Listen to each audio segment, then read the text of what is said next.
afternoon. Here is the national news from our studio, PGI TV, Babak Bagede Imo Television. I am Salute Olakomi. First are the major headlines. Young graduates can solve Nigeria's biggest problems, says Oshibanjo. 2023 Agenda, Nigeria is not being governed, says Prof. Utomi. Obasanjo's government was reluctant to find Bola Ige's killers, Akonde. Condolences as Seun of Ogbomoso land is buried. Pastor's wives connives as husband rapes show member. Gunmen invade Imo communities, kidnap monarch, bomb palaces. Panic grieves Samfara communities as gunmen demand over 1 million levy. Now the news in details. Vice President Yemi Oshibanjo on Saturday expressed optimism that young Nigerian graduates can provide solutions to the biggest challenge confronting the nation. He made the remark while speaking at the 60th anniversary of the Obafemi Awolowo University, OAU, Ile-Ife in Osun State, according to a statement signed by presidential spokesperson Laolu Akonde. The vice president, who was the special guest of honor at the convocation ceremony of the university, stood in for the President Muhammadu Buhari as visitor and was accompanied by the Osun State Governor, Boyega Oyetola, while the Ondo State Governor, Rotimi Akeredolu, delivered the convocation lecture at the event, presided over by the ex-Sunu, Alhaji Dr. Yahaya Abubakar as Chancellor of the university. According to the VP, while young Nigerians, particularly the OAU graduates, stood on the shoulders of great men and women before them, the onus is on the generation to deal with the biggest issue that confronts the world and our nation. And it is the big and innovative ideas that will solve those problems. You will have to confront the problems of climate change and a world moving away from fossil fuels, and you will usher in the age of renewable energy and green solution, the vice president said.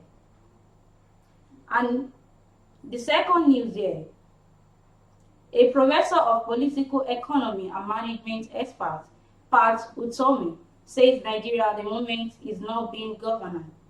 Utomi, who was a guest on Channels Television's Sunday Politics, said the Nigerian people are hardly in conversations around how they should be governed. Political parties do not have programs, do not have a direction to make any differences in people's lives. The truth of the matter is that this is the most miserable place to live on earth today. All the statistics say so, Professor Utomi declared. He added that today we have overtaken India in terms of total number of the poorest people on the planet. According to Utomi, who is a founding member of the National Consultative Front NCF, it is like Nigeria is in multiple civil wars. They are dying from insecurity with all killings every day.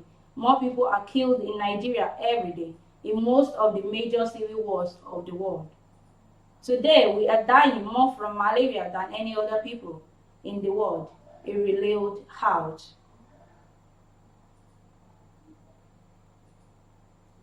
As Falana votes to respond to ex-government allegation, former international chairman of All Progressive Congress, APC, BC Akonde, has alleged that the government of former President Olusegun Obasanjo was reluctant to find the killers of Bola Ige. Akonde added that after Ige's murder, a copy of the former minister's letter of resignation from Obasanjo's government was found in his bedroom in Abuja. Ige, former Attorney General of the Federation during Obasanjo's tenure, was killed on December 23, 2001. In his autobiography, My Participations, unveiled on Thursday, Akonde said some people in Obasanjo's government decided to deal with Ige because of the late minister's popularity. The former governor of Osun State wrote, I believe that broad problem for Uncle Bola was his charisma, his relentless pursuit of the common good, and his magical popularity with the Yoruba people. I knew he might be in trouble the day I witnessed with the PDP leadership later doubled the shame at the Liberty Stadium.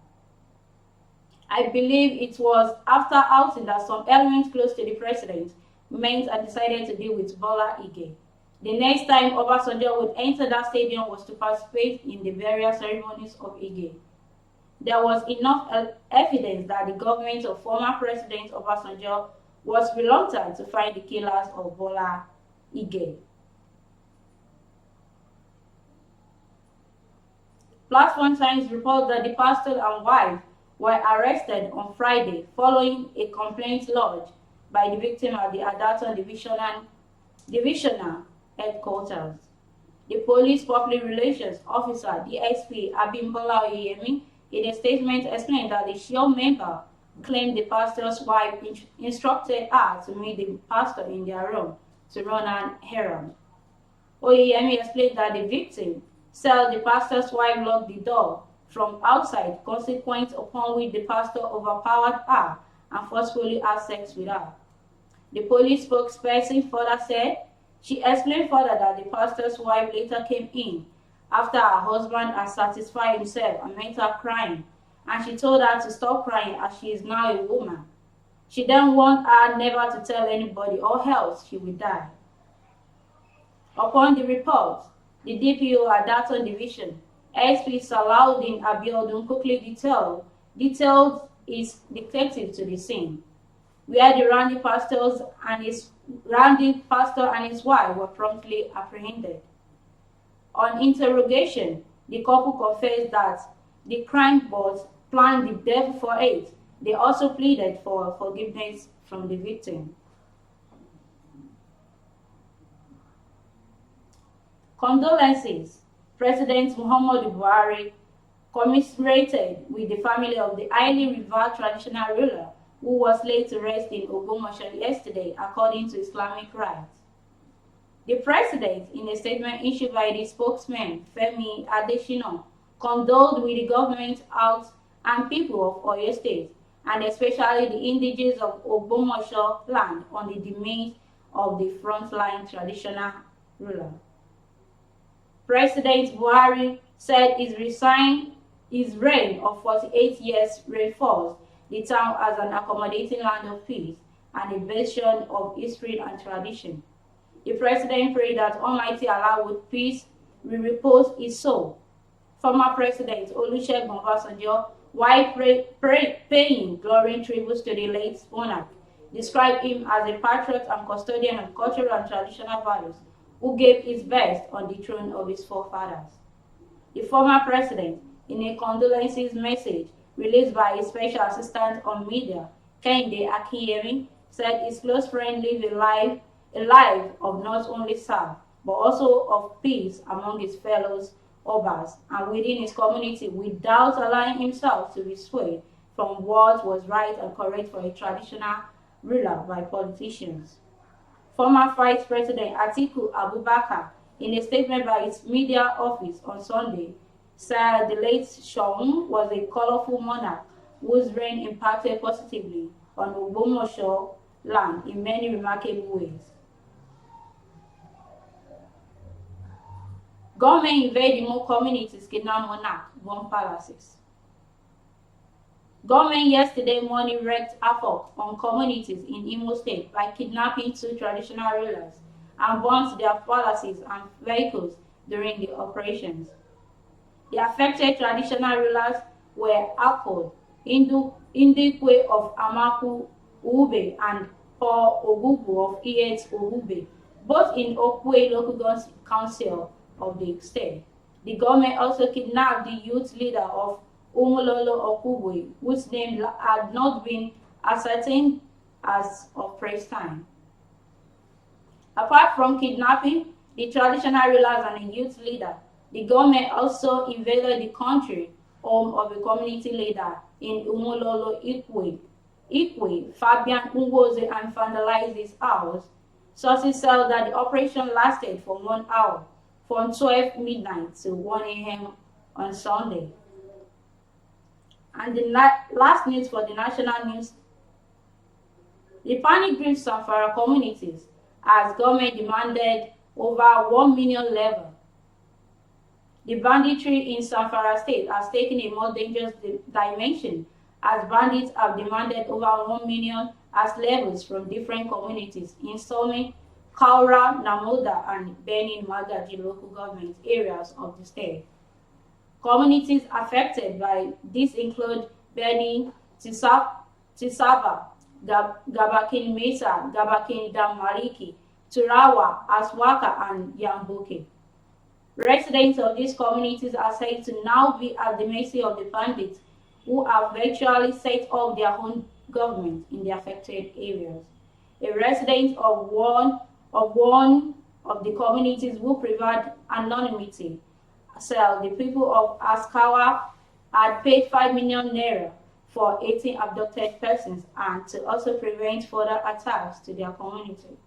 While noting that some communities were yet to raise the money before the December 11 deadlines given by the government, it said the situation has caused panic in the affected areas. Before I go, quickly we take on the headlines. Young graduates can solve Nigeria's biggest problem, says Oshibanjo. 2023 agenda, Nigeria is not being governed. Says Prof. Utomi. Obasanjo's government was reluctant to find Bola Ige's killer, Akonde. Condolences as Seun of Ogbomoso land is buried. Pastor's wife connives as husband rapes show member. Gunmen invade Imo communities, kidnap Monarchs, bomb palaces. Panic grips Zamfara communities as government demand over 1 million level. To be part of us on YouTube at Baba Gbagede Imo. Please subscribe to the channel, turn on the post notification bell, share, comment, and like. And to be part of us on Facebook, we are there as Gbagede Imo with Alawiye Adebayo and on Instagram as Gbagede Imo_22. Thanks for always watching the BGI TV station. And for the placement of your advert, you can call the number showing on the screen. Ham Sanut Olakono.